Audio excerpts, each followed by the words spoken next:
ನಮಸ್ಕಾರ, ನಾನು ಜಗದೀಶ್. ನಮಸ್ತೆ, ನಾನು ವರಲಕ್ಷ್ಮಿ. ನಮಸ್ಕಾರ, ನಾನು doctor Nalina Prabhakar. Good afternoon, this is Bindu Mohan Das. ನಮ್ಮ ಕಣ್ವ ಡಯಾಗ್ನೋಸ್ಟಿಕ್ ಸೆಂಟರ್ ಶುರುವಾಗಿ ಸುಮಾರು 25 ವರ್ಷ ಆಯ್ತು. ನಮ್ಮ ನಾಗರಬಾವಿ ಬ್ರಾಂಚ್ ನಾವು it celebrating it's 50th year anniversary. ವರ್ಷ ಬೇರೆ ಬೇರೆ ಥೀಮ್ ನಾವು ಪ್ರಾಕ್ಟೀಸ್ ಮಾಡ್ತಿದೀವಿ. ಎಲ್ಲರೂ ಹುಡುಗರನ್ನೆಲ್ಲ ಮತ್ತೆ ಕೆಲಸ ಮಾಡೋರು ಎಲ್ಲರೂ ಒಟ್ಟಿಗೆ ಸೇರಿಸಿ. ಸೊ ಎವ್ರಿ ಇಯರ್ ನಮ್ಮ staff engagement programs, cultural activities, recreational programs ಎಲ್ಲ ಮಾಡ್ತಾ ಇರ್ತೀವಿ. ಆದ್ರಿಂದ ನಮ್ಮೆಲ್ಲ ಎಂಪ್ಲಾಯೀಸ್ಗೆ ನಾವು ಹಳ್ಳಿ ಸೊಗಡು ಅಂತ ಹಳ್ಳಿ ಸೊಗಡು ಅಂತ ಹಳ್ಳಿ ಸೊಗಡು ಅಂತ ಒಂದು ಥೀಮ್ ಮಾಡಿ ಎಲ್ಲರನ್ನೂ ಒಂದು ಟೀಮ್ ಆಟಗಳ ಆಡಿಸ್ತಾ ಇದೀವಿ. ಹಳ್ಳಿ ಸೊಗಡು ಅಂತಂದ್ರೆ ಏನು ಅಂತಂದ್ರೆ ಹಳೆ ಕಾಲದಲ್ಲಿ ಇದ್ದಂತ ಆಟಗಳು, ಕುಂಟಬೆಲ್ಲೆ, ಗೋಲಿ ಆಟ ಆಡ್ತಾ ಇದ್ವಿ, ಗುಗುರಿ ಆಟ, ಅಡಿಕೆ ಹೊಡೆಯೋ ಆಟ, ಲಗೋರಿ ಆಡ್ತಾ ಇದ್ವಿ, ರಂಗೋಲಿ, ಆಮೇಲೆ ಒಂಟಿ ಕಾಲ ಮೇಲೆ ನಿಲ್ಲಂತದ್ದು, ಹಳೆಗುಳಿ ಮನೆ. ಮತ್ತೆ ಕ್ರಿಕೆಟ್ ಮಾಮೂಲಿಯಾಗಿ ಇರುವಂತದ್ದು cricket. All my team here because they start remembering their childhood memories they cherish and it's going to be fantastic for them because colleagues ಜೊತೆ ಆಡ್ತಿದ್ದಾರೆ ಈಗ.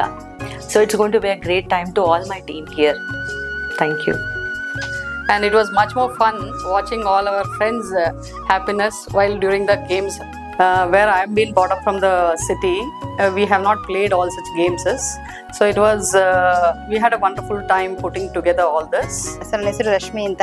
ಸೊ 9 years ಇಂದ ವರ್ಕ್ ಮಾಡ್ತಾ ಇದೀವಿ ನಾವಿಲ್ಲಿ. ಕಣ್ವಾದಲ್ಲಿ ಮಾಡ್ತಿರೋ ಹಳ್ಳಿ ಸೊಗಡಿನ ಬಗ್ಗೆ ನಮ್ಗೆ ತುಂಬಾ ಹೆಮ್ಮೆ ಆಗ್ತಾ ಇದೆ. ನಾವೊಂದು ಇಯರ್ಲಿ ಆನ್ಯುವಲ್ ನಾವು ಪ್ರೋಗ್ರಾಮ್ ಮಾಡ್ತೀವಿ.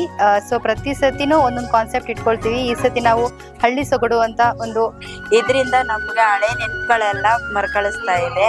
ಇದರಲ್ಲಿ ಬಾಲ್ಯದಲ್ಲಿ ನಾವ್ ಏನೇನ್ ಆಟ ಆಡಿದ್ವಿ ಅವನ್ನೆಲ್ಲ ಇದರಲ್ಲಿ ಮತ್ತೆ ಎಂಜಾಯ್ ಮಾಡ್ತಾ ಇದೀವಿ. ತುಂಬಾ ನಮ್ಗೆ ಪ್ರೋತ್ಸಾಹ ಮಾಡ್ತಿದ್ದಾರೆ. ಇದೆಲ್ಲ ಮಾಡಿ ಯಾರು ಚೆನ್ನಾಗಿ ವಿನ್ ಆಗ್ತಾರೆ ಅವ್ರಿಗೆಲ್ಲರಿಗೂ ಪ್ರೈಸ್ ಕೊಟ್ಟು ತುಂಬಾ ಪ್ರೋತ್ಸಾಹ ಕೊಡ್ತಾರೆ. ಈ ಚೆನ್ನಾಗಿ ಇದೇ ತರನೇ ನಾವು ಕೆಲಸ ಮಾಡ್ಬೇಕು ಅಂತ ಇಷ್ಟ ಆಗುತ್ತೆ. ಈ ತರ ಎಲ್ಲ ಹಳ್ಳಿ ಆಟಗಳನ್ನ ನಾವು ಜಾರಿಗೆ ತಂದು ಈ ವರ್ಷ ನಾವು ಅದನ್ನ ಎಲ್ಲರಿಗೂ ಆಡಿಸಿ ಎಲ್ಲರಿಗೂ ಒಂದು ಪ್ರೈಸ್ ಕೂಡ ಇಟ್ಟಿದ್ದೇವೆ.